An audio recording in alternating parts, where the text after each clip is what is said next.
എന്താ മക്കളെ, എല്ലാവരും എന്താ ഇങ്ങനെ നോക്കണേ? എന്റെ പേര് സാറാമ്മ. ഇസ്രായേലിന്റെ ഒരു മുതുമുത്തശ്ശിയായിട്ട് വരും. കട്ട വെയിറ്റിംഗ് എന്ന് കേട്ടിട്ടുണ്ടാ? എന്നാ അതുക്കും മുകളിലുള്ള ഒരു വെയിറ്റിംഗ് ഉണ്ട്. അതാണ് കുഞ്ഞുങ്ങളെ എന്റെ കഥ.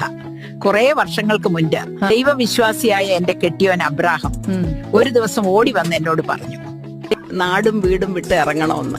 അതിനേക്കാൾ വലിയ കോമഡി, എങ്ങോട്ടാ പോകേണ്ട ഒരു ധാരണയും ഇല്ല എന്നാണ്. പക്ഷെ ദൈവം പറഞ്ഞാൽ പിന്നെ മറുചോദ്യം ഇല്ല. ഉടൻ തന്നെ ഇറങ്ങി.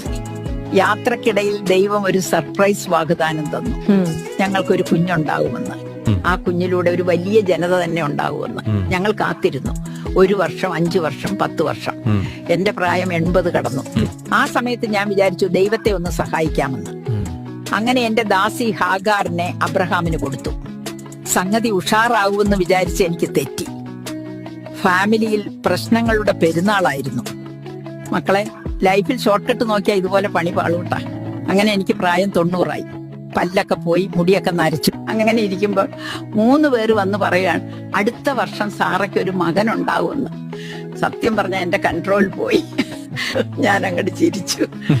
അപ്പോഴുണ്ട് അതിഥിയുടെ ചോദ്യം. ഉൽപ്പത്തിയുടെ പുസ്തകം 18-ാം അധ്യായം 13, 14 തിരുവചനങ്ങൾ.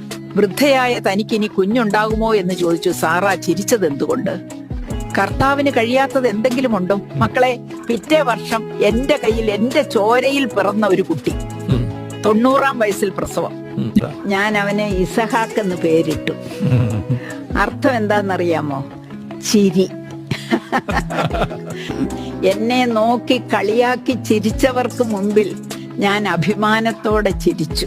ഒറ്റ കാര്യം പറയാനുള്ളൂ, ദൈവഹിതത്തിന് ഷോർട്ട് കട്ട് ഉണ്ടാക്കാൻ പോകരുത്. പുള്ളിക്ക് പുള്ളിയുടെ ടൈമിംഗ് ഉണ്ട്, അതാള് സെറ്റാക്കും. Just wait.